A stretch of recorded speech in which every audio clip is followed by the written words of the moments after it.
साधु ने भर्तरी को दिया वह फल अमर होने का।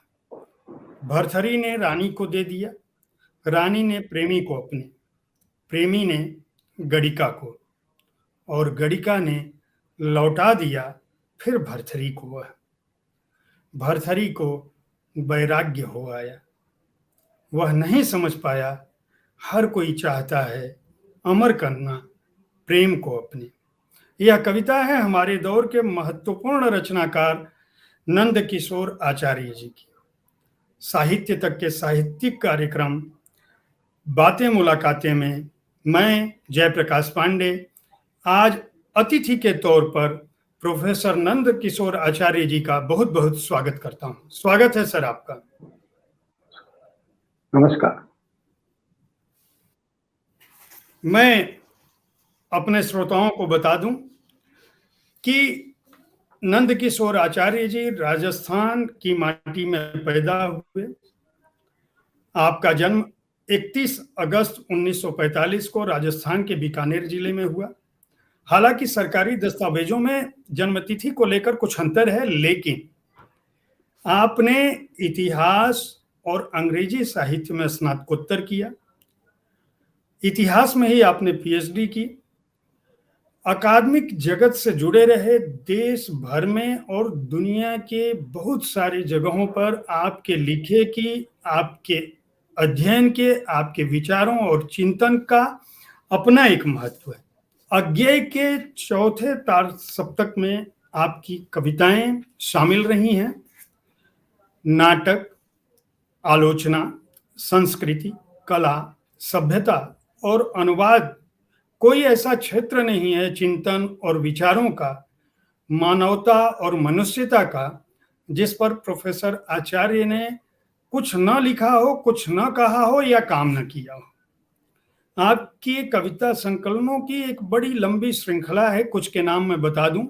जल है जहां, वह एक समुद्र था, शब्द भूले हुए, आती है जैसे मृत्यु, कविता में नहीं है जो कहना नहीं आता, बारिश में खंडहर, रेत राग, अन्य होते हुए, चांद आकाश गाता है, उड़ना संभव करता आकाश, केवल एक पत्ती ने, गाना चाहता पतझड़, इतनी शक्लों में अदृश्य, छीलते हुए अपने को, मुरझाने को खिलते हुए, आकाश भटका हुआ, कवि का कोई घर नहीं होता और अपराह्न शामिल है। ये कुछ नाम है, हो सकता है दो चार मैं भूल भी रहा हूं। इसके अलावा आपने नाटक भी बहुत सारे लिखे। देहांतर, पागलघर, गुलाम बादशाह और किसी और का सपना, ये नाट्य पुस्तिकाएं हैं, नाट्य पुस्तक है जिस पर नाटक खेले गए, मंचन भी हुआ और कई जगह ये पढ़ाया भी जाता है और चर्चित पुस्तकें हैं। आपने आलोचना के क्षेत्र में भी बहुत काम किया। आपकी जो आलोचना पुस्तकें हैं उनका एक अलग अर्थ है और उनकी अपनी एक अलग महत्ता है, अकादमिक जगत में भी और साहित्य के शोधार्थियों की नजर में भी और हमारे जैसे लोगों की नजर में भी। रचना का सच, सर्जक का मन, अनुभव का भाव, अज्ञेय की काव्य तीर्ष, साहित्य का स्वभाव तथा साहित्य का अध्यात्म। इसके अलावा आपने कई शोध पुस्तकें पर काम किया। Cultural polity of Hindus, the polity in Shukranitisara, Sanskrit का व्याकरण, परंपरा और परिवर्तन, आधुनिक विचार, शिक्षा का सत्याग्रह, मानवाधिकार के तकाजे, संस्कृत की सामाजिकी, सत्याग्रह की संस्कृति, लेखक की साहित्य की। निर्मल वर्मा पर अंतर यात्रा और अवलोकन जैसी पुस्तकें आई।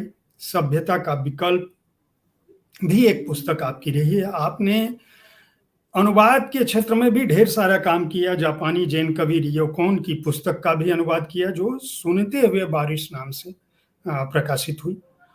मानवेंद्र नाथ राय की पुस्तक न्यू ह्यूमनिज्म और साइंस एंड फिलॉसफी का आपका बहुचर्चित अनुवाद है जो हिंदी में नव मानववाद और विज्ञान और दर्शन के नाम से प्रकाशित हुआ। इसके अलावा आपने जोसेफ ब्रॉडस्की, व्लादिमीर होलन, लोरका की रचनाओं का भी अनुवाद किया है। बहुत सारे अनुवाद किए हैं, मैं नाम गिनाता जाऊंगा तो हमें एक सत्र अपना इसी में समर्पित करना पड़ेगा प्रोफेसर आचार्य के काम की गिनती करने में। आपको इस सृजन कर्म के लिए कई पुरस्कार मिले, जिनमें साहित्य अकादमी का सम्मानित पुरस्कार, राजस्थान साहित्य अकादमी का सर्वोच्च पुरस्कार मेरा पुरस्कार, के बिरला फाउंडेशन का बिहारी पुरस्कार, भुवनेश्वर पुरस्कार, राजस्थान संगीत नाटक अकादमी का भी सम्मान मिला, सुब्रमण्यम भारती पुरस्कार, डॉक्टर घासीराम वर्मा भुआल का सम्मान, बहुत सारे सम्मान आपको मिले हैं। आपका पूरा जीवन सादगी, सरलता, लेखन, विचार, चिंतन, अध्यापन और मानवता को समर्पित रहा है। आपकी रचनाएं, आप ऐसे रचनाकार नहीं हैं जो केवल लिखने के लिए लिखते हैं। सामाजिक सरोकारों से आपका ताल्लुक इतना अधिक है कि अभी आपने जून में एक कविता लिखी थी जो बहुत ही चर्चित हुई, सोशल मीडिया पे बहुत वायरल हुई, और आज तक ने भी उसको आज तक .in पे अपने डिजिटल चैनल पे पब्लिश किया। मैं आचार्य जी आपके प्रोफेसर होने और अकादमिक जगत तक पहुंचने से पहले मैं ये जानना चाहूंगा कि आपका बचपन कहाँ बीता, कैसे आपकी पढ़ाई की शुरुआत हुई, और आपने कब सोचा कि मुझे लिखना चाहिए। तो अपने बचपन के बारे में, अपने परिवार के बारे में, अपने गांव और वहां की स्थानीयता के बारे में पहले हमारे श्रोताओं और दर्शकों को कुछ बताएं, और इसके बाद हम धीरे धीरे आगे बढ़ेंगे। जी, बहुत बहुत धन्यवाद आमंत्रित करने के लिए। दरअसल मैं बीकानेर शहर में ही मेरा जन्म हुआ था, और एक बहुत सामान्य औसत निम्न मध्यवर्गीय ब्राह्मण परिवार था। एक ब्राह्मण कर्म उसमें कोई नहीं करता था। मेरे पिता पान की दुकान करते थे, और लेकिन हमारा एक संयुक्त परिवार था उस समय। तो मेरे ताऊ जो थे, उनकी अपनी कोई संतान नहीं थी, पर घर के मुखिया बने थे, और उन्हीं की आदेश से, उन्हीं की इच्छा से सब होता था। मेरे पिता उनसे बहुत छोटे थे उम्र में, क्योंकि मेरे दादा की मृत्यु उस समय हो गई थी जब मेरे पिता 7 साल के थे। तो मेरे ताऊ ने, जिन्हें हम बाबा कहते हैं, उन्होंने उनको पाल पोस के बड़ा किया, और उनका सारा शादी ब्याह, मकान, जो कुछ भी आज हमारे पास में है वो मकान थी, और उस समय भी जो कुछ उनके लिए सब उन्होंने किया। और फिर एक पान की दुकान उनको खुलवा दी, क्योंकि पढ़ाई वढ़ाई उस समय में ज्यादा होती नहीं थी। मुझे भी शायद पान की दुकान पे ही बैठना पड़ता, क्योंकि मैं जब 4th क्लास मैंने पास की, एक म्युनिसिपल स्कूल था पास में घर के, बहुत 4 दीवारी के पास का मोहल्ला था, और परिवार का सम्मान बहुत था। तो उस जमाने में लोग कुलीन तार इन चीजों का सम्मान करते थे, पैसे वैसे का सम्मान भी होता था, लेकिन उतना नहीं। तो उस स्कूल में मैं पढ़ता था। वो स्कूल 4th तक ही थी, पूरा प्राइमरी मेरी 5वीं क्लास तक भी नहीं था। तो मैं उसके बाद अपने पिता के पास गया कि अब स्कूल बदलना पड़ेगा, दूसरी स्कूल में भर्ती होना पड़ेगा। तो उन्होंने मुझसे एक सवाल पूछा कि अब तुम नाम लिख लेते हो, पढ़ लेते हो? मैंने कहा तो इतना तो कर ही लेता हूँ।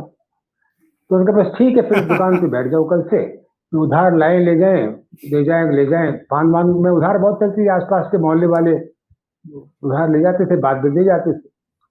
तो वो लिख लेना, स्लेट होती थी, पार्टी बोलते थे हम उसको, उस स्लेट पे लिख लेना, बाद में उसको वही उतार लेंगे।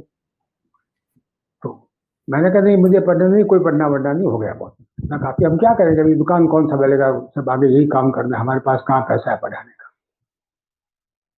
पढ़ाई उस जमाने में उतनी महंगी नहीं थी जितनी आज हो गई है, लेकिन शायद उनके लिए वो महंगी थी। तो मैं बहुत उदास हो गया और बैठ गया चुपचाप एक कोने में जाके बाजार में। तो मेरे बाबा जो थे वो कहीं गए हुए थे, पिताजी के बड़े भाई, वो मुझे बहुत प्यार करते थे जी। वो कहीं गए हुए थे, लौट के आए तो ढूंढा मुझे, तो मैं बैठा मुझे कोने का, तो उदास। तो उनका क्या बात है, सुस्त क्यों हो? मैंने कहा नहीं, कोई बात नहीं। तो जैसा पूछते बच्चों से भी, किसी ने कुछ डांटा क्या, किसी ने कुछ पीटा क्या, किसी ने कुछ किया क्या, कुछ चाहिए क्या तुम्हें जो इनकार कर दिया। तो उन्होंने पूरे बाजार में क्या रखा था कि जो भी मांगे देना मैं आके चुका दूंगा, अगर कितना भी हो जाए, उसको इनकार मत कर। मैंने कहा नहीं ऐसा कुछ भी नहीं हुआ। तो बोले फिर क्यों सुस्त हो? तो मैंने कहा बाबूजी कहते थे पिताजी को। मैंने कहा बाबूजी कह रहे हैं दुकान पे बैठ जाओ। तो उन्होंने सहज भाव से कहा वो भी पढ़े लिखे नहीं, तो उनका बैठ जाओ। तो मैं चुप रहा। तो उन्होंने कहा कि नहीं बैठोगे? मारवाड़ी में, राजस्थानी में। मैंने कहा नहीं। जी, मत जी। बैठ। मैंने कहा क्या करेगा? मैं पढ़ूंगा। पढ़ ले। तो मैंने कहा बाबूजी मना कर रहे हैं, चल। तो बाबूजी से उनकी उम्र थी 19-20 साल बड़ी। उन्होंने पाल पोस के बड़ा किया था उनको, और डांट के कहा कि नहीं बैठेगा तेरी दुकान पे, पढ़ेगा तो इसको पढ़ने दो। तो वो उनके सामने बोलने की हिम्मत थी, हमारे घर में किसी की नहीं होती थी, उनकी क्या होती। तो उन्होंने थोड़ा फिर भी कुछ यूँ फुसफुसाते हुए से कुछ कहा कि नहीं पढ़ाई में तो खर्चा वर्चा लगता है। तो बोले भिखमंगा है तू आज से तेरा कोई लेन देन नहीं इससे, जब तक पढ़ेगा मैं पढ़ूंगा, चल बेटा। यूँ करके मेरे को ले आए, और फिर उन्होंने ही मेरे को पाला पोसा। उन्होंने ही, मतलब तो घर तो एक ही था, तो वो पाला पोसने की बात नहीं थी, लेकिन सारा खर्च मेरा जो होता था वो सब वही देते थे। कपड़े भी वही चलवाते थे, फीस भी वही देते थे, किताबों का खर्चा भी वही देते थे, और बहुत मुझे प्रेम से रखते थे। मतलब मुझे निजी स्तर पर बचपन में कोई कष्ट नहीं अनुभव हुआ उनकी वजह से। बाकी तो परिवार और आसपास का कष्ट तो था ही। पर खैर, तब मेरी पढ़ाई हुई। जहाँ तक साहित्य का सवाल है, घर में तो कोई वातावरण नहीं था, आसपास भी कोई वातावरण नहीं था साहित्य का। लेकिन धीरे धीरे जब कॉलेज में आने, लेकिन मेरा शुरू से बचपन से शौक था। मेरे ननिहाल में धार्मिक किताबें बहुत, मेरे नाना बहुत ही धार्मिक व्यक्ति थे, पुरानी धार्मिक किताबें जी। बहुत थी। तो ननिहाल में उन लोगों में बच्चे बहुत रहा करते थे, मैं भी कई बार 2-4 दिन वहीं रह जाता था। तो वो कहते थे सुना मेरे को, तो मैं वो कथाएं पढ़ पढ़ के उनको सुनाता था उन किताबों में से। वो लेट जाते थे, तो इसलिए पढ़ने की आदत मतलब मुझे वहां से पड़ी। कुछ मेरी माँ को भी पढ़ने का शौक था। वो जैसे उस जमाने के सामाजिक उपन्यास वगैरह हुआ करते थे, पढ़ी हुई ज्यादा नहीं थी वो, मेरे ख्याल से 5वीं 6वीं पढ़ी हुई होंगी, पर वो भी इसको वो पढ़ा करते थे। ये शौक मुझे सबसे, पढ़ने की आदत सी पड़ गई। पढ़ने बिना हमारा जी नहीं लगता, रोज कुछ न कुछ नया पढ़ना। और उसका नतीजा ये हुआ कि मैं जब मैट्रिक में पहुंचा तब तक मैंने कुछ अच्छी किताबें भी पढ़ना शुरू कर दी थी, आधुनिक किताबें भी। और बहुत से मित्रों को आश्चर्य हो सकता है इस पर कि अज्ञेय का शेखर एक जीवनी मैंने मैट्रिक में पढ़ा, जैनेन्द्र के उपन्यास अच्छा। कहानियां मैंने मैट्रिक में पढ़े, 9वीं-10वीं क्लास में जब था। इसी तरह से बंकिम के हिंदी में उस समय पुरानी लाइब्रेरीज में किताबें मिल जाती थी, शरद की मिल जाती थी, कुछ टैगोर की मिल जाती थी, मैसन गुप्त की कविताएं वगैरह मिल जाती थी। तो ये सब वहाँ की लाइब्रेरी से लेकर के मैं पढ़ता रहा। जो पुस्तकालय छोटे छोटे होते थे मोहल्लों में, वहीं से लेकर के पढ़ता रहा। तो एक शौक मुझे पढ़ने का लगातार हो गया, और कुछ तुकबंदी बचपन से करने लगता था। वो तब कुछ सुरक्षित नहीं मेरे पास में, अच्छा। हाँ, लेकिन बचपन से कुछ तुरंत, जैसे मैं 15 अगस्त पे कविता लिखी मैंने, उसकी 2 ही पंक्तियां मुझे आज भी याद है, केवल तुकबंदी है केवल, 15 अगस्त अंग्रेजी सूरध्वस्त। तो इस तरीके की कुछ कविताएं उस समय लिखी। तो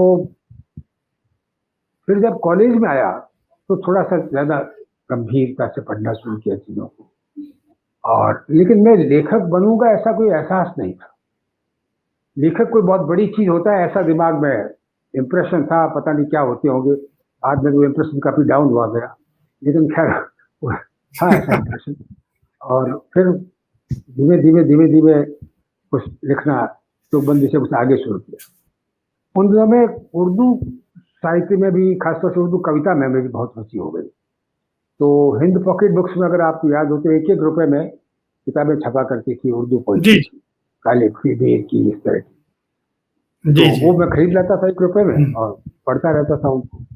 तो थोड़ी उर्दू लिपि तो मुझे नहीं आई, लेकिन कुछ ज्ञान हो गया, उसका भाषा का ज्ञान थोड़ा बहुत हो गया। तो कुछ मैंने उस समय एक आध नज्म, एक आध 2-4 गजलें, इस तरह की कुछ चीजें भी लिखी थी। पर बाद में क्योंकि लिपि नहीं जानता था, तो हिंदी जानता ही था, तो फिर हिंदी में मेरी जो, जिसे थोड़ा सा कहें कि हाँ, जिस राइटिंग से मेरा लगा कि हाँ जैसे मुझे अब ये काम करना है, और लोगों को भी लगा कि हाँ ठीक ठाक लिख रहा है, तो वो जब मैं एमए कर रहा था इतिहास में, और उसके बाद अंग्रेजी में एमए कर रहा था, उस दौर में मतलब 66-67 के आसपास आप समझिए कि लॉकडाउन शुरू हुआ।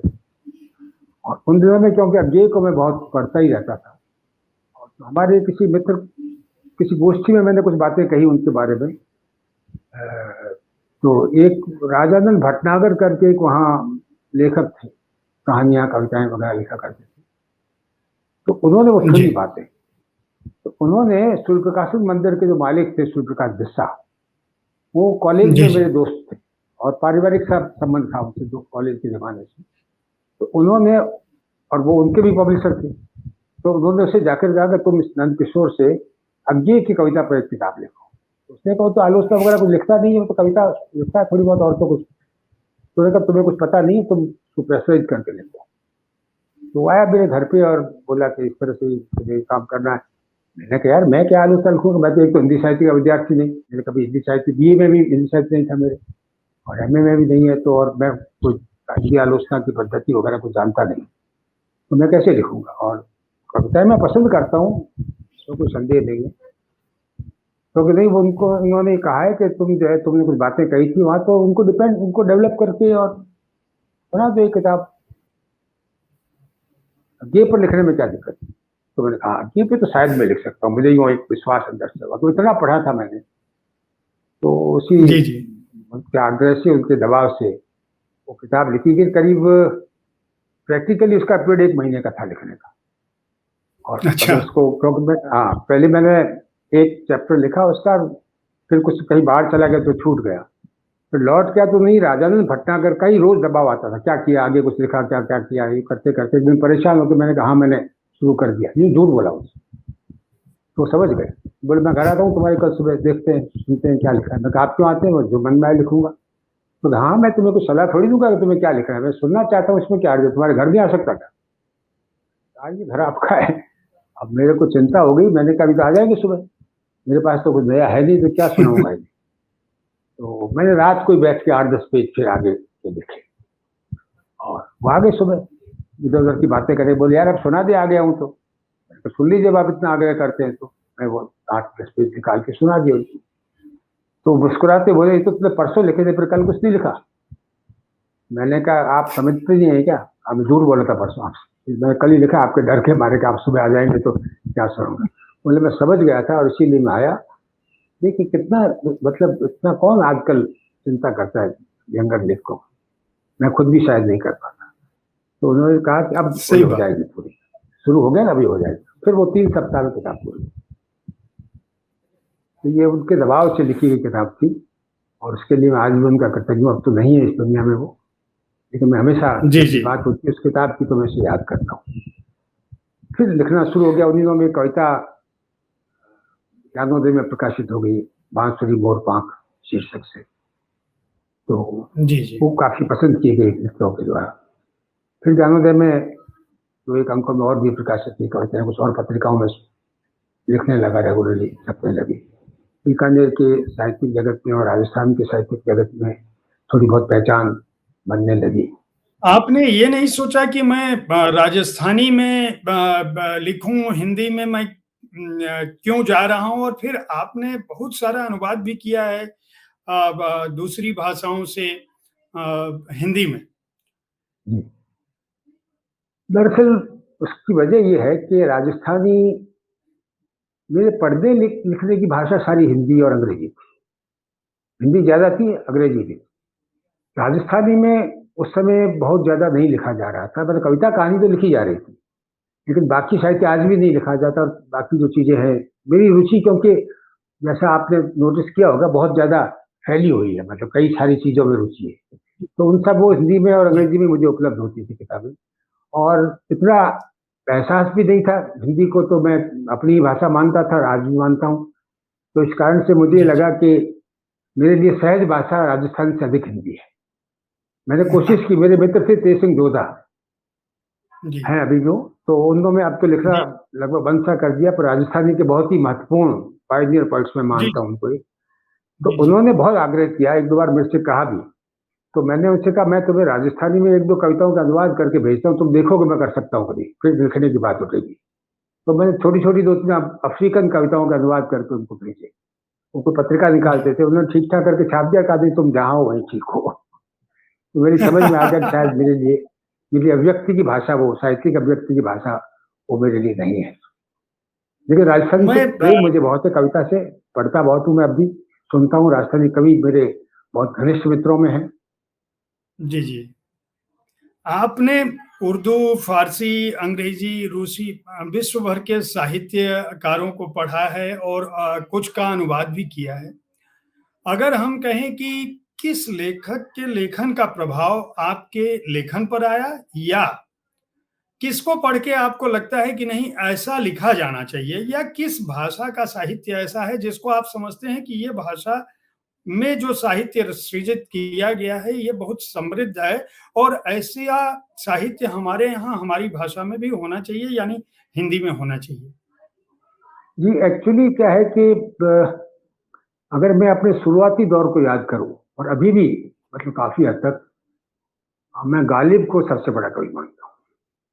शुरू में मैंने बहुत पढ़ा उनको और मुझे जी, लगता है कि विचारों का तो नहीं यार, लेकिन उनकी जो, और वो गज़ल लिखते थे, मैं तो गज़ल लिखता नहीं, छोटी कविता लिखता हूँ।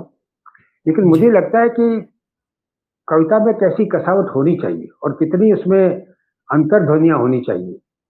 ये जो चीज़ है वो और वही चीज़ मुझे बहुत शुरू से इसका महत्व समझ में आने लगा था गालिब को पढ़कर। हिंदी में मैंने सर्वाधिक कविताएँ उस दौर में अज्ञे की पढ़ी थी। तो जी, थोड़ा बहुत प्रभाव उनका भी रहा और उसके बाद शायद किसी और कवि का प्रभाव जैसा नहीं रहा। लेकिन पढ़ा मैंने बहुत सारे कवियों को, विदेशी कवियों को भी, और जैसा आपने कहा कि बहुत से विदेशी कवियों का अनुवाद भी मैंने हिंदी में किया है, विदेशी कवियों का और दूसरे विदेशी चीज़ों का भी।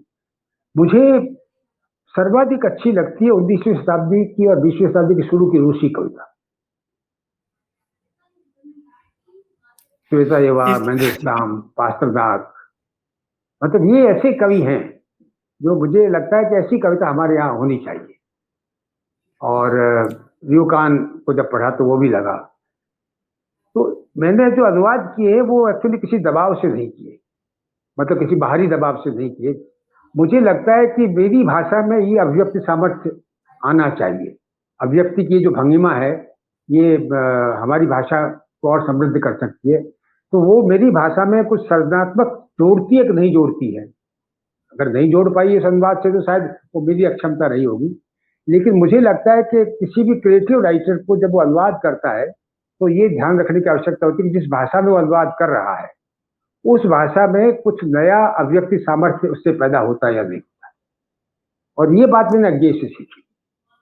उन्होंने जो अनुवाद की है उसमें मैं पाता था लगातार कि ये शायद हमारी भाषा में ये अनुवाद अब आ गया, अब हमारी भाषा ऐसी हो सकती है। इससे पहले ये सामर्थ्य या ये गुण, सामर्थ्य तो होगी तभी ये भी कर पाए, लेकिन वो गुण दिखाई नहीं देता, प्रकट रूप से सामने नहीं आता है।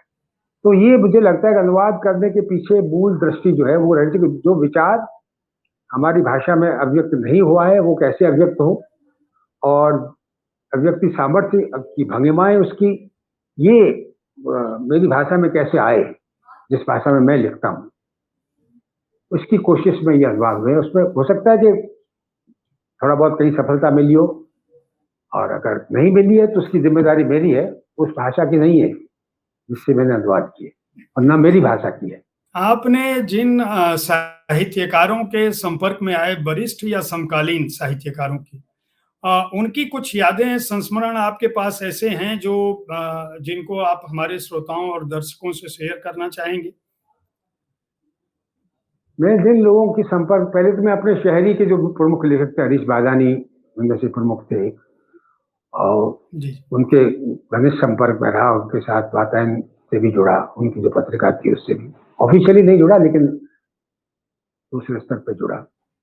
उनसे तो बहुत घरेलू से संबंध हो गए बाद में, मतलब पारिवारिक संबंध हो गए यूँ कहना चाहिए, और झगड़े भी हुए उनसे, पर वो अपनी जगह पर है, पर वो संबंध फिर भी अपनी जगह बने रहे, वो आखिर तक बने रहे।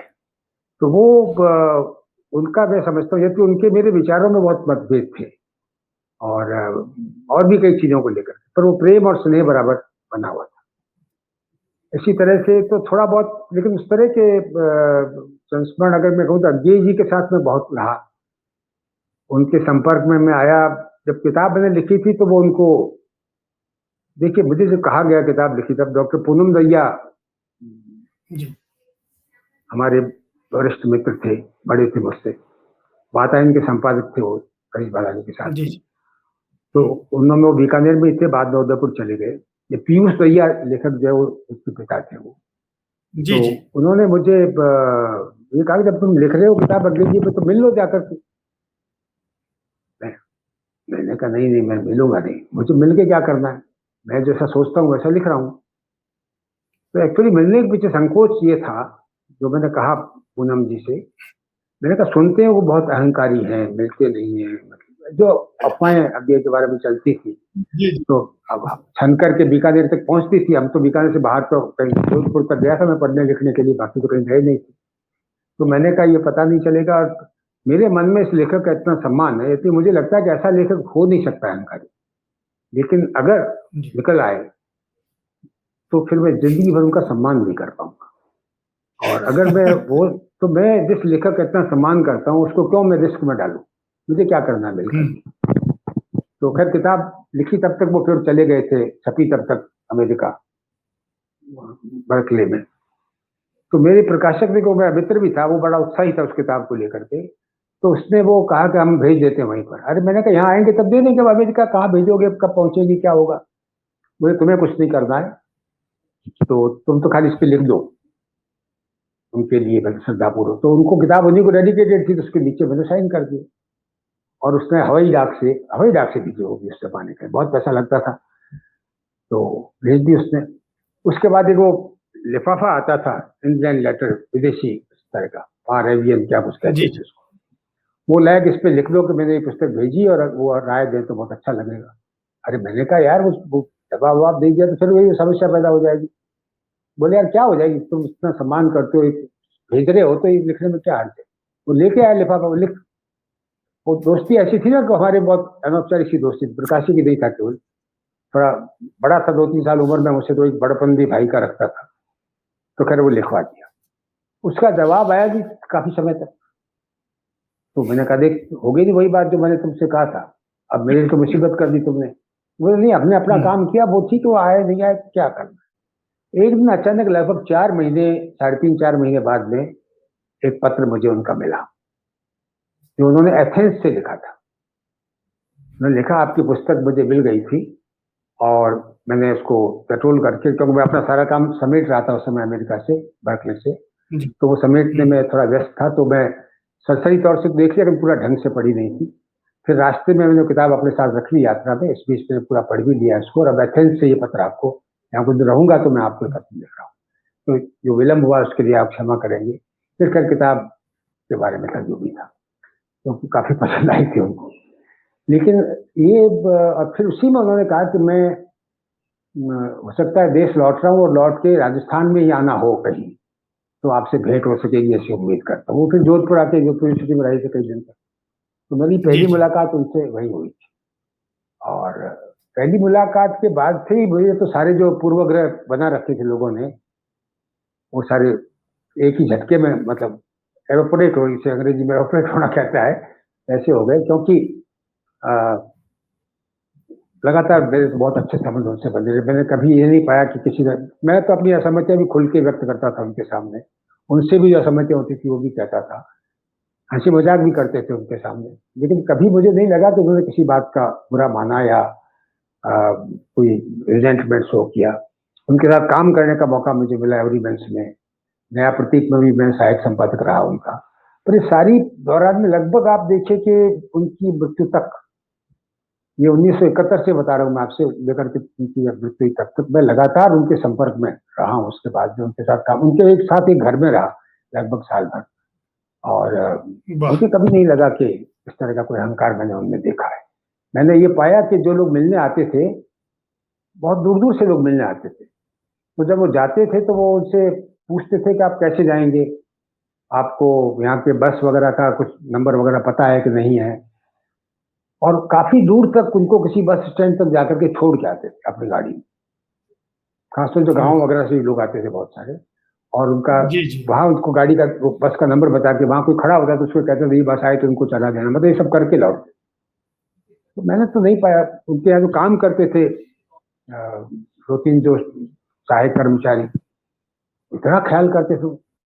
कोई लेखक ऐसा होगा जो अपने यहाँ काम करने वाले रसोइये का या सफाई करने वाले का पीएफ काटता हो, वो उसका पीएफ काट के उतने हिस्सा अपना करके उसके नाम से जमा कर लेते, और जब नौकरी छोड़ के जाता बहुत तो वो सारा उसको लौटा।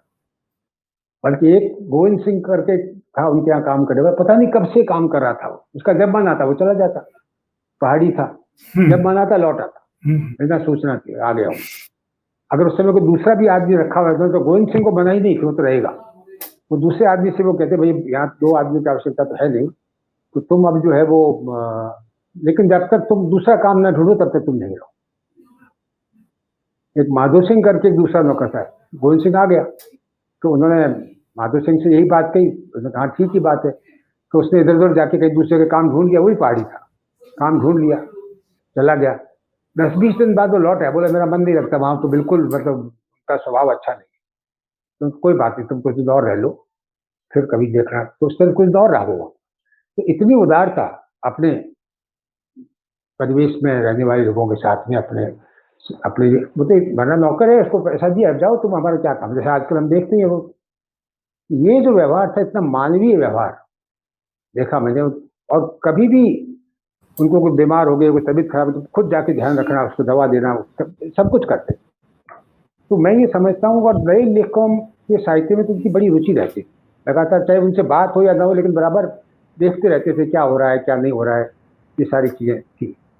तो मैं तो ये मानता हूँ कि कुछ चीजों में बहुत सी दुनिया भर की असहमतियां लोगों की हो सकती है, मुझे भी कुछ थी, पर एक व्यक्ति के रूप में और एक लेखक कैसा होना चाहिए, उसका उसकी संवेदनाएं क्या होनी चाहिए, व्यवहार में कैसे प्रकट होनी चाहिए, ये मैंने उनको देखा और बहुत सीखा इन बात।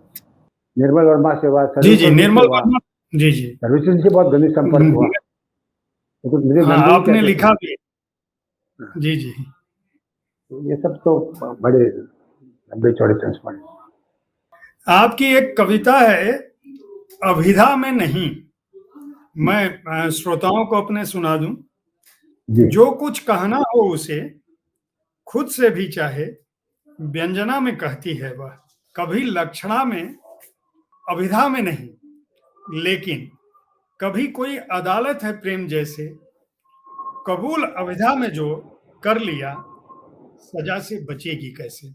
मैं इस कविता के संदर्भ में ये जानना चाहता हूँ, और आपकी कुछ दूसरी कविताएं भी मैंने पढ़ी हैं, और जी उनमें उन कविताओं के परिप्रेक्ष्य में मैं ये जानना चाहता हूँ कि आपके जीवन में प्रेम कब और कैसे आया। और ये ईमानदारी की बात, मतलब मैं ईमानदार उत्तर चाहूंगा। नहीं, मैं ईमानदार उत्तर ही दूंगा, क्योंकि गैर ईमानदार उत्तर क्यों दूंगा, और नहीं तो कह दूंगा इसका मैं जी, उत्तर नहीं देना चाहता, सीधी सी बात। जी, जी, देखिए जी, प्रेम तो मैं समझता हूँ हर व्यक्ति के जीवन में आता है, और एकाधिक बार भी आता है। तो प्रेम जब जीवन में आता है तो वो आपको एक दूसरी दुनिया में ले जाता है। मैं प्रेम को कोई बहुत दैहिक और वास्तविक महत्व नहीं देता हूँ, वो भी एक रूप है प्रेम का, लेकिन मुझे लगता है कि जब तक एक आत्मिक रिश्ता न कायम हो तब तक प्रेम नहीं है, फिर उसको कुछ और है। और जब आत्मिक रिश्ता कायम होता है तो उसमें आप ये देखेंगे कि आपको अपनी ही चेतना के, बल्कि आपके अंदर जो प्रेम की चेतना है उसके भी कई आयाम खुलने लगते हैं, जो दैहिक रिश्ते से नहीं खुलते। इसमें केवल एक दैहिक सौंदर्य का रिश्ता वही आयाम खुलता है, जो आप देखेंगे मेरी कविता में शायद कम मिलेगा, मिलेगा कहीं कहीं, लेकिन बहुत कम मिलेगा। नहीं। अधिकांश वो जी, जी, मतलब चेतना के आयामों की कविता है, और मैं मानता हूं कि वो प्रेम भाव का भाव ही उसमें महत्वपूर्ण होता है, व्यक्ति का होना महत्वपूर्ण नहीं होता उसमें। व्यक्ति होते हैं कई बार, किसी व्यक्ति से भी कई बार ये भी होता है कि उस व्यक्ति को पता भी नहीं कि हम उससे प्रेम कर रहे हैं, ऐसा भी शायद ना हो। हम वो, मुझे गैटे का एक कथन हमेशा याद रहता है, और वो बड़ा महत्वपूर्ण कथन है। उन्होंने ये कहा कि मैं तुमसे प्रेम करता हूं, उससे तुम्हारा कोई लेन देन नहीं, मैं तुमसे प्रेम करता हूं, इससे तुम्हारा कोई लेन देन नहीं है, मतलब इसका अर्थ नहीं कि तुम भी मुझे प्रेम करो, मैं करता सही हूँ, ये बात। मेरा भाव है। तो ये भाव जो है वो अधिक महत्वपूर्ण होता है, मेरे लिए वो भाव ही हमेशा महत्वपूर्ण रहा है। मैं अभी यही पूछने जा रहा था कि जो इस धरती पर आप मतलब आपने जन्म लिया, राजस्थान की माटी, मीरा, ढोला मारू, मूमल महिंद्रा, रामू चंद्रा, बाघा भारमली, जलाल बुगना, केहर कंवल, उजली जेठवा, मतलब तमाम लोक कथाएं भी हैं। प्रेम चतुर्दिक है राजस्थान की माटी पे। प्रेम की इतनी कथाएं हैं कि भारत में दूसरी जगहों पे वो कथाएं उस रूप में, लोक जीवन के रूप में उतनी जीवंत नहीं हुई हैं। आपके मन में कभी उन लोक कथाओं से जुड़े पात्रों पर लिखने का आपने नहीं सोचा? मेरे पे मीरा का बहुत असर रहा है, तो मुझे जो वास्तविक प्रेम है वो मीरा में दिखाई देता है। जिस प्रेम की मैं अभी बात कर रहा जी, था थोड़ी देर पहले आपसे, अब वो दैहिक प्रेम नहीं है, और लेकिन वो एक प्रेम का भाव है जिसके लिए एक आलम्बन उन्होंने चुन लिया है कृष्ण को। वस्तुतः तो उसके उनके अपने अंदर का प्रेम, वो किसी के भी लिए हो सकता था वैसे, जो कृष्ण के लिए उनके मन में आया। और जी, मुझे जी, लगता ये जी, है जी, कि वो इतना अधिक गहरा है। मीरा की कविता के बारे में कई आलोचकों की राय है कि वो उसमें उस तरह के काव्यालंकार वगैरह नहीं है जैसे हमें दूसरे बड़े कवियों में मिलते हैं।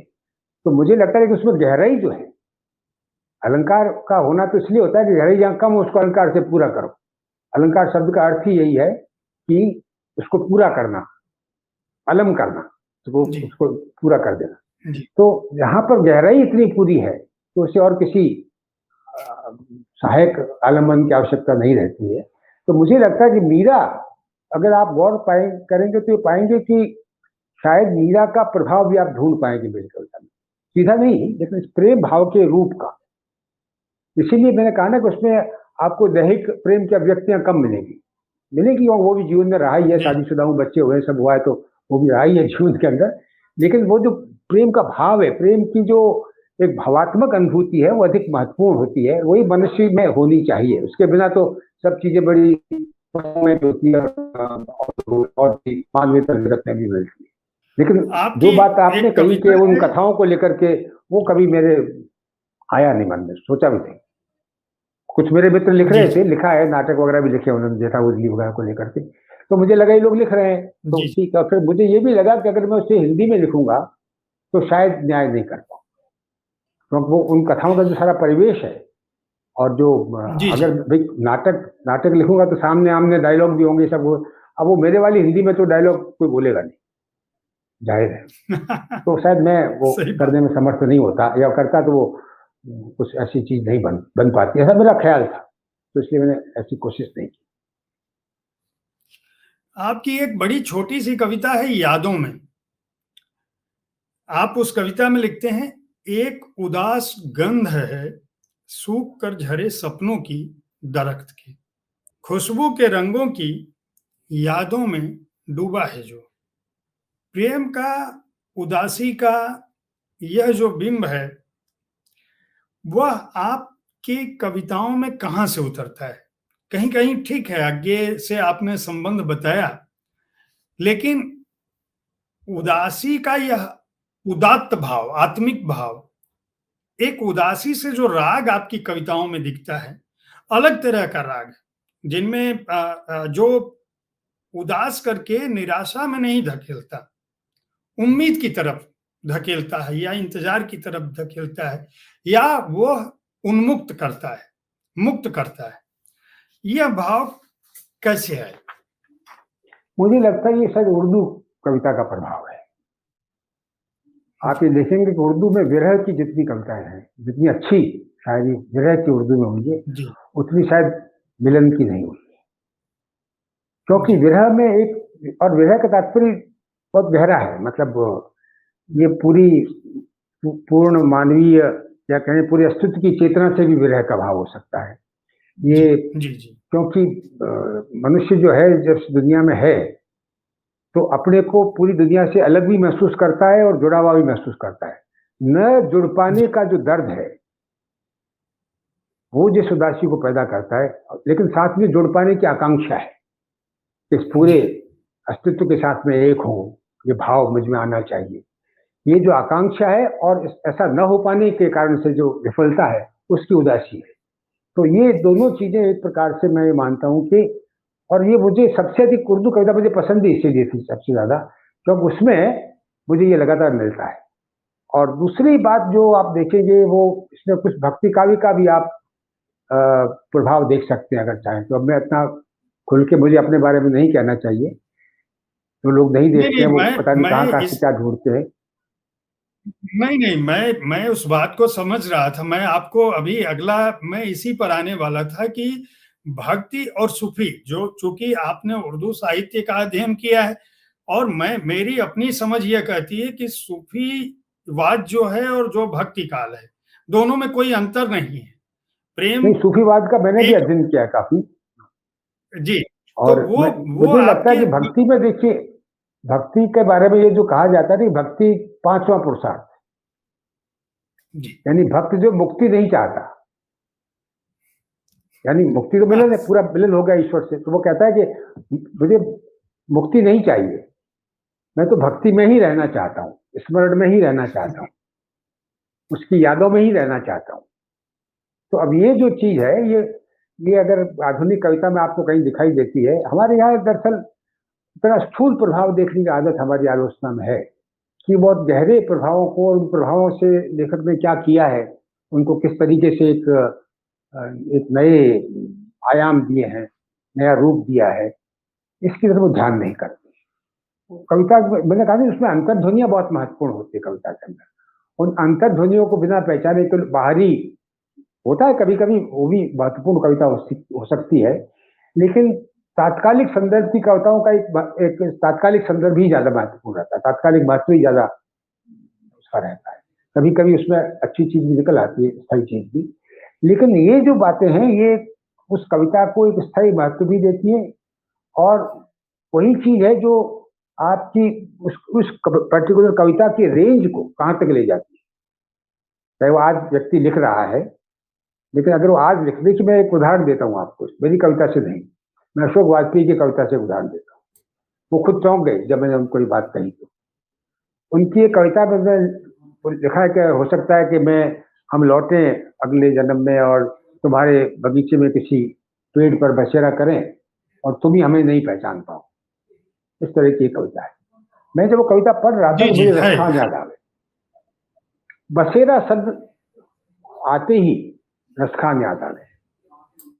तो जो कब हो तो बसेरो करो नित कालिंदी फूल कदम की डाली, तो ये मैं का बसेरा करना जो है ये शब्द वहां से आया है। और ये एक शब्द जो बसेरा है, ये इस कविता को मध्यकाल तक ले जाता है, इसकी रेंज को मध्यकाल तक ले जाता है। अगर आप इसको अनुभव करना चाहें कविता को, अर्थ निकालना चाहें तो अलग बात होती है, जो हम एमए के विद्यार्थियों को सिखाते हैं। पर अगर आप इसको इसकी गहराई में जाना चाहें तो इसकी रेंज आपको वहां तक ले जाती है। इस तरह उनकी कविता में सूरदास का प्रभाव है, अशोक वाजपेयी का। तो मैंने एक लेख लिख दिया, आधुनिक कविता में वैष्णव संवेदना करके। तो वो जब पढ़ा उन्होंने, फिर मिले तो बोले तो मुझे खुद आइडिया नहीं था। मैंने कहा आपको आइडिया होने की जरूरत नहीं है, क्योंकि ये चीज जानबूझ करके बाद में हम विचार करते हैं इसके ऊपर आलोचक की दृष्टि से या पाठक की दृष्टि से, लेकिन ये जानबूझ के थोड़ी किया जाता है। ये तो आपकी चेतना में, आपकी गहराई में अगर ये चीज कहीं है, आपकी भाषा में अगर वो चीज कहीं है, तो वो कहीं अपने को निकालती है, अभिव्यक्त करती है। आप उस समय भाषा के माध्यम हो जाते हैं, भाषा आपका माध्यम नहीं है। तो ये मतलब जो है वो अगर वो प्रभाव कहीं आपको दिखता है इस तरह का, तो मुझे लगता है कि वो या तो उर्दू की ये विरहवादी कविता का है और या भक्ति काव्य का है, या मिला जुला है। जैसा मैं ये कह रहा हूं कि हर दौर का एक इतिहास होता है। आप इतिहास के छात्र भी रहे, और आपने लंबे सृजन काल में एक बड़ा समय देखा है साहित्य का, आलोचना का भी। और अज्ञेय और निर्मल वर्मा जी से लेके आज वर्तमान में जो साहित्य की स्थिति है, उसमें उसको आप किस रूप में देखते हैं जो आज बदलाव हुआ है? और वर्तमान में मुझे, हमारे जैसे लोगों को ये डर लगता है कि जब आप लोग जिस दौर में आने वाला समय है, आप लोगों के बाद की जो पीढ़ियां हैं उनमें 60, 70, 80 के दशक के बाद, जिसको हम 21वीं शताब्दी कहते हैं, 21वीं शताब्दी में जो साहित्य जगत निर्मित हो रहा है या बन रहा है, वह क्या होगा इसकी हम मतलब हमारे जैसे लोग अभी कल्पना नहीं कर पाते। हो सकता है समय के साथ ना हो। आप एक वरिष्ठ विचारक भी, चिंतक भी रहे हैं और साहित्य के शोधार्थी भी हैं, स्वयं कवि और रचनाकार हैं। आप किस रूप में देखते हैं ये साहित्य जगत का भविष्य? अक्सर जब भी मित्रों में बातचीत होती है, कहीं आते जाते हैं, तो ये चिंता व्यक्त की जाती है जो अभी आप कर रहे हैं।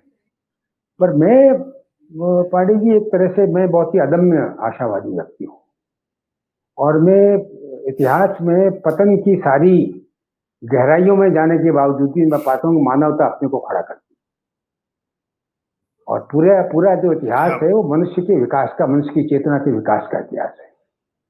चेतना एकायामी नहीं होती है, और चेतना प्रभावित भी होती है, लेकिन चीजों को बदलती भी है। तो हर समय में, हर दौर में, देखिए, पहले परिवर्तन जो होते थे उसमें लंबा समय लेते थे, क्योंकि समय की गति बहुत धीमी थी। अब चीजें बहुत जल्दी से जल्दी बदलती हैं, 10-20 साल में बदल जाती हैं। तो ठीक है, जो जो कुछ हमारे सामने टेक्नोलॉजी और विज्ञान ने जो चुनौतियां पैदा की, उसमें एक चुनौती ये भी है कि हम स्थिर होकर किसी चीज को नहीं समझ पाते, या समझने की कोशिश करें तब तक कोई दूसरी चीज नहीं आ जाती। तो वो ठीक, वो हमारे सामने की चुनौती है, उसके लिए हमें अपने को तैयार करना पड़ेगा।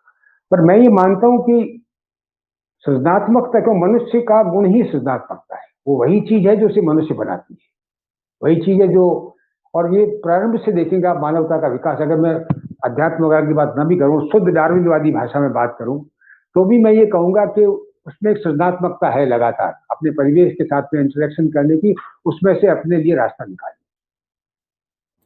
मतलब अब वो प्राकृतिक चयन में नहीं है मनुष्य, अब वो कुछ अपनी तरफ से करता है, उसका चयन बड़ा सोच समझ करके भी होता है। तो इसलिए वो क्रिएटिव चयन भी कर सकता है। और साहित्य में जो रूप बदलते हैं वो इसीलिए बदलते हैं क्योंकि जो बदलती हुई संवेदना है और जो अनुभव के नए रूप सामने आ रहे होते हैं, वो शायद पुराने मुहावरे में ठीक तरीके से अंट नहीं पाते। तो इसलिए नए अनुभव के लिए नई भाषा की, नए पोइटिक स्ट्रक्चर की, नए लिटरेरी स्ट्रक्चर्स की खोज करनी पड़ती है। और नए लिटरेरी स्ट्रक्चर की खोज एक प्रकार से आपकी चेतना के नए आयाम की खोज होती है, जिसे आप चीजों को ग्रहण करते हैं। मैं रूप को वो माध्यम मानता हूं जिससे चेतना चीजों को ग्रहण करती है।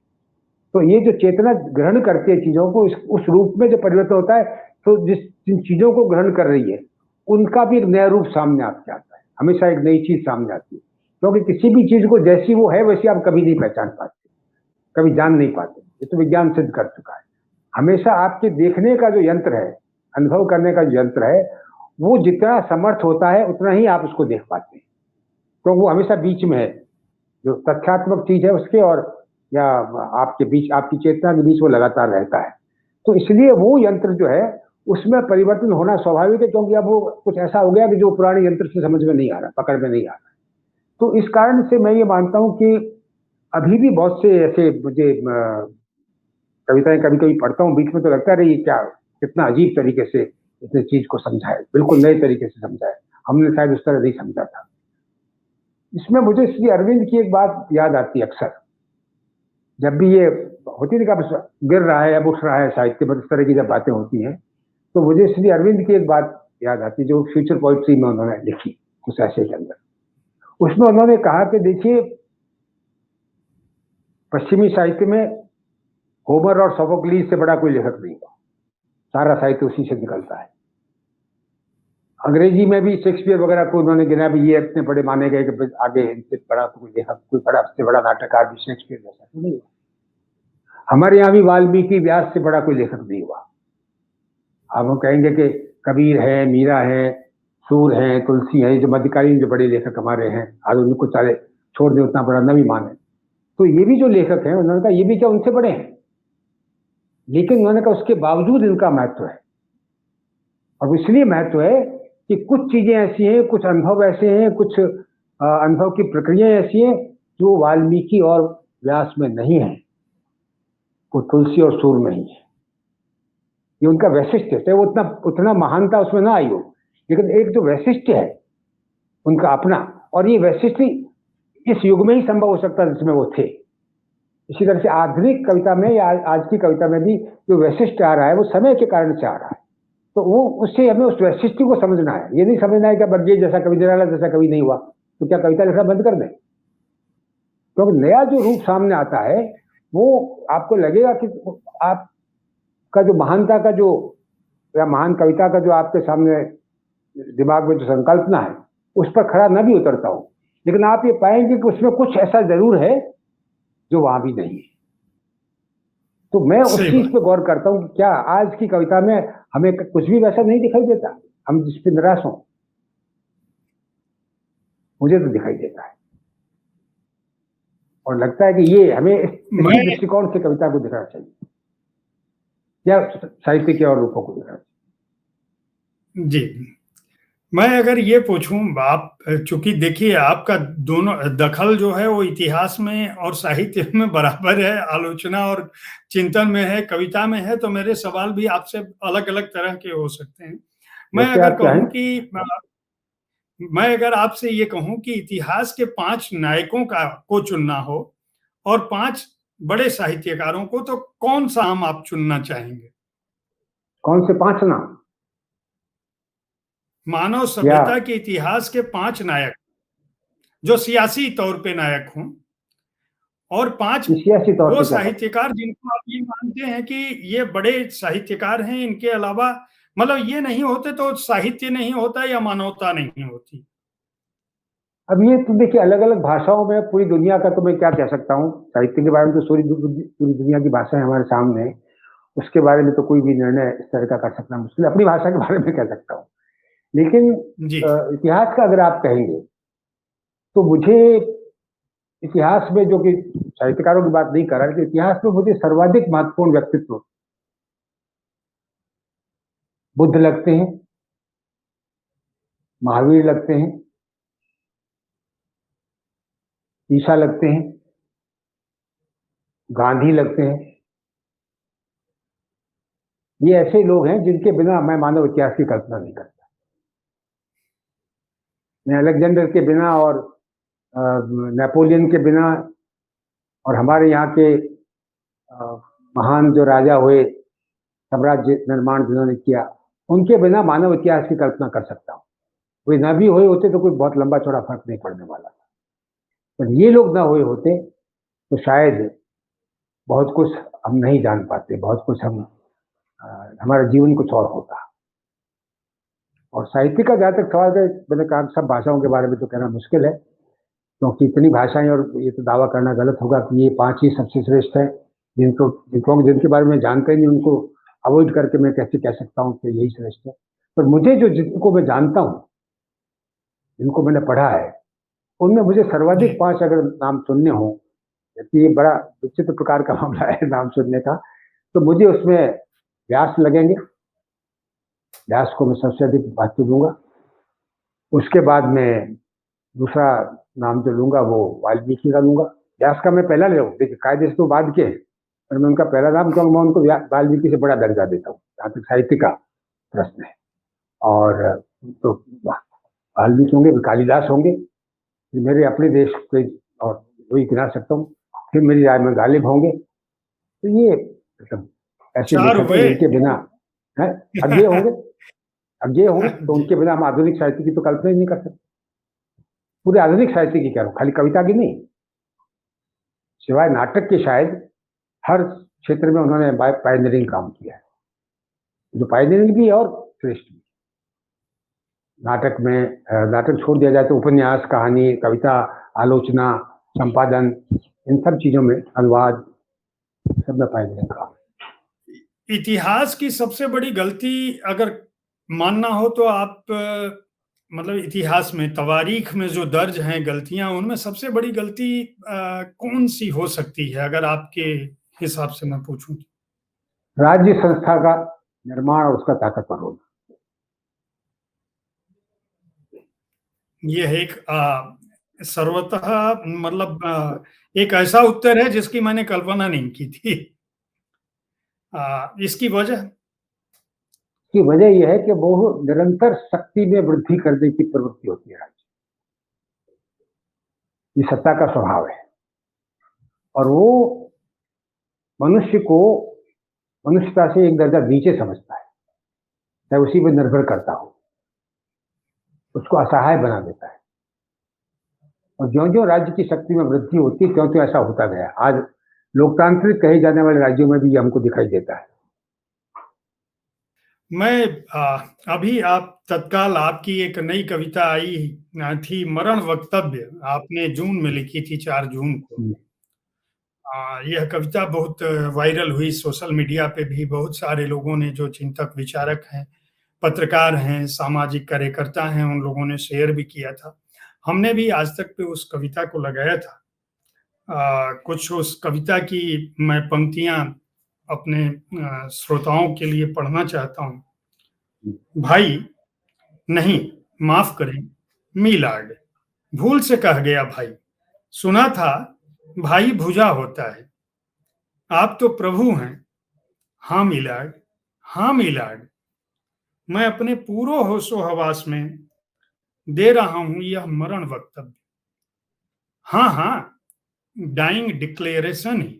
होश तो तब कुछ गड़बड़ था जब मैंने भरोसा किया था उन पर, उन्हीं की मेहरबानी ने अब दुरुस्त कर दिए हैं मेरे होश, कृतज्ञ हूं उनका।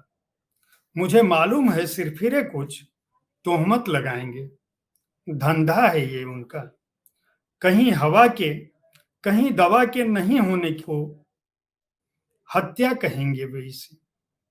कृतज्ञता लेकिन तोहमत नहीं लगाती, जानते हैं आप हुजूर, मेरी मौत तो खुदकुशी है दरअसल, मेरे फेफड़ों का दोष। जब हवा ही हवा है सब ओर, फिर भी सांस नहीं ले सका तो यह दोष मेरे फेफड़े का है, अपने धर्म पालन में जो खुद ही हो गए हैं नाकाम। ये काफी लंबी कविता है। मैं ये जानना चाहता हूं कि इसको लिखते समय आपकी सोच क्या थी? दरअसल ये जो कोविड-19 वाला काल है, इस दौर में लिखी गई कविता है। उस समय जो कुछ हो रहा था, जिस तरह से सामान्य जन के साथ हो रहा था, किया जा रहा था, और जिस तरह के दृश्य देखने में आते थे, आप ही लोग दिखाते थे टीवी पर, कहाँ क्या हो रहा है, कहाँ क्या हो रहा है। वो दृश्यों को देखना, वो विचलित करने वाले दृश्य होते थे। उनको उनको उनको देख करके आप सो नहीं सकते। तो यही कुछ पीड़ा और कुछ उद्विग्नता, कुछ शायद अपने असमर्थ होने का भी एहसास कि हम भी कुछ नहीं कर पा रहे हैं, या साहस नहीं है कुछ करने का, कहने का, तो वो भी शायद रहा होगा। उससे ये कविता, मैंने एक्चुअली 3 कविताएं लिखी थी इसी एक सीरीज में। एक ये मरण वक्तव्य एक था, फिर एक मरण वक्तव्य 2 था, और तीसरा था पाप स्वीकार, कन्फेशन जिसे कहते हैं। आप चाहें तो मैं वो कविता सुना सकता हूँ। हाँ हाँ, सुनाए सुनाए एकदम। पाप स्वीकरण। शुक्रिया फादर, चाहे तो हटा दें पर्दा, पाप स्वीकार है जब मुझे, चेहरा क्या छुपाना तब। निर्दोष है वह, जानता हूं मैं, सच सदा ही निर्दोष होता है, न सही कानूनी चाहे। सच सदा ही निर्दोष होता है, न सही कानूनी चाहे। मुझ में भी नहीं है जिगरा खड़ा होने का उसके साथ।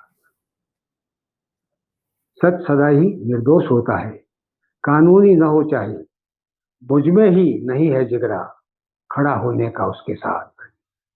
पता नहीं क्या होता है इंसाफ, वे कानून जानते हैं बस, मालिक है वे ही जिसके। ईश्वर का सबसे प्यारा बेटा जब कीलित सलीब पर हुआ, पाप था वह तो भी क्या, था तो कानूनन ही। और हम अच्छे शहरी पाप से नहीं डरते हैं, केवल कानून से उनके, या क्या जाने खुद में ही बसे हुए डर से।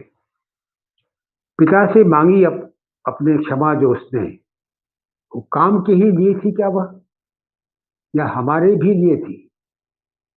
देखते रहना यो चुपचाप, सलीब पर चढ़े हक का रक्त बहते हुए। या जिंदा जलते रहना उसका, क्या नहीं था वह पाप? आज भी क्षमा मांगनी होगी फिर उसको मेरे लिए, आज भी क्षमा मांगनी होगी फिर उसको मेरे लिए, जो नहीं हो सका खड़ा हक के साथ। अभी भी घावों से उसके बहता जा रहा है रक्त, सिर्फ देह के नहीं आत्मा के घावों से भी। आखिर कब तक क्षमा मांगता रहेगा वह यूं मेरे लिए, मुझ डरपोक की खातिर? अच्छे से जानता है जो न केवल डरना पाप होता है, पापी से ही तो डरते हैं हम। नहीं, इस बार क्षमा मत कर देना मुझको प्रभु, निर्भय कर देना बस। नहीं, इस बार क्षमा मत कर देना मुझको प्रभु, निर्भय कर देना बस। बहुत अच्छी कविता है। मैं ये जानना चाहता हूं कि ऐसे समय में जब सत्य कहने, देखने और सत्य सुनने से सभी लोग भाग रहे होते हैं, खासकर जो सत्ता वर्ग है, तब आप इस तरह के वक्तव्य से क्या ध्वनित करना चाहते हैं, क्या संदेश देना चाहते हैं? पता नहीं कोई संदेश मिलता है या नहीं मिलता है, और कविता का ये काम है भी कि नहीं मैं नहीं जानता, पर मैं सिर्फ अपने मन के डर को भगाना चाहता हूं, और अगर पाठक के मन का डर भी भागे तो उसकी अधिक और सार्थकता हो। और सत्य लोग नहीं सुनना चाहते, वातावरण नहीं है, इसलिए शायद सत्य कहना और भी अधिक जरूरी हो जाता है। जी। जब सब इन वातावरण दिनों सत्य का आप हो क्या तब फिर लिख पढ़ सत्ता रहे करने हैं? की जरूरत नहीं। इन दिनों में मैं एक्चुअली एक प्रोजेक्ट पे काम कर रहा हूँ, तो उसके लिए कुछ किताबें लिख भी रहा हूँ, अनुवाद भी कर रहा हूँ, मित्रों से लिखवा भी रहा हूँ, संपादन भी कर रहा हूँ। वो है अहिंसा शांति ग्रंथमाला, जयपुर में प्राकृत भारती अकेडमी नामक संस्था में, जिसके लिए मैंने किसी जमाने में 10 एक साल पहले एक अहिंसा विश्वकोश संपादित किया था, अगर आपके देखने में आया हो तो। काफी चर्चित रहा था जी उन जी। दिनों में। अभी उन्होंने फिर मुझे, जब मैं हैदराबाद से फ्री होकर के आया तो उन्होंने फिर पकड़ा और जिम्मेदारी मुझ पर डाली कि मैं कोई भी काम जो इस क्षेत्र में अपने मन का करना चाहूँ वो करूँ। तो मैंने कहा कि मैं जी एक ग्रंथमाला प्रकाशित करना चाहता हूँ जो अहिंसा और शांति के विषयों की गहराई से विवेचन करे, उसके सूक्ष्म आयामों का विवेचन करे। ये उपदेशात्मक नहीं भी गांधी जी ने ये कहा, महावीर ने ये कहा, उस तरह का नहीं, उसकी साइकोलॉजी का, उसके सामाजिक आयामों का, उसके अंतर वैयक्तिक आयामों का, और दूसरे जो कारण है हिंसा के, कितने रूप है समाज में, उन सब का।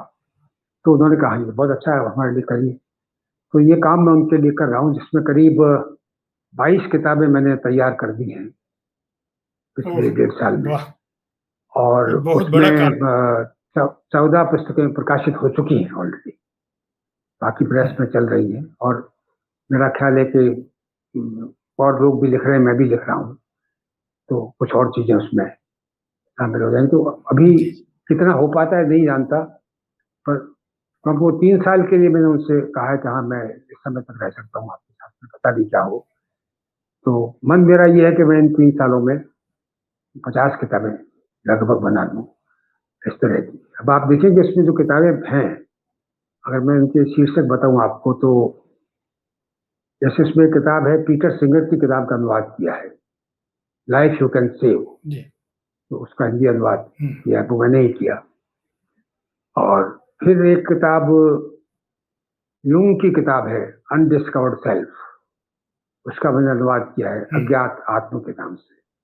वो कहता है कि मानसिक विक्षोभ के क्या कारण है, वो जब तक रहेगा तब तक शांति नहीं हो सकती दुनिया में पैदा। इसी तरह से अभी मैं एक किताब का अनुवाद कर रहा हूँ, गांधी जी पर 2 किताबें छपी हैं वहां से। एक अम्बिकादत्त शर्मा ने लिखी है सनातन गांधी के नाम से, और एक जीविका श्रम करके मेरे एक विद्यार्थी हैं शंभू जोशी वर्धा में, उन्होंने ब्रेड लिवर पर एक किताब, जी पूरी किताब लिखी ब्रेड लिवर। तो इस तरह से जी मतलब जी। और भी कई लोग लिख रहे हैं, इस काम में लगा हुआ। खुद मैंने 2 किताबें उनके लिए लिखी, एक अहिंसक अर्थव्यवस्था और एक अहिंसक समाजवाद। ये 2 पुस्तकें हैं, भी प्रेस में हैं। और अभी मैं एक किताब का बहुत अनुवाद बहुत। कर रहा हूँ, जब आपसे बात कर रहा था उससे पहले वही काम कर रहा था।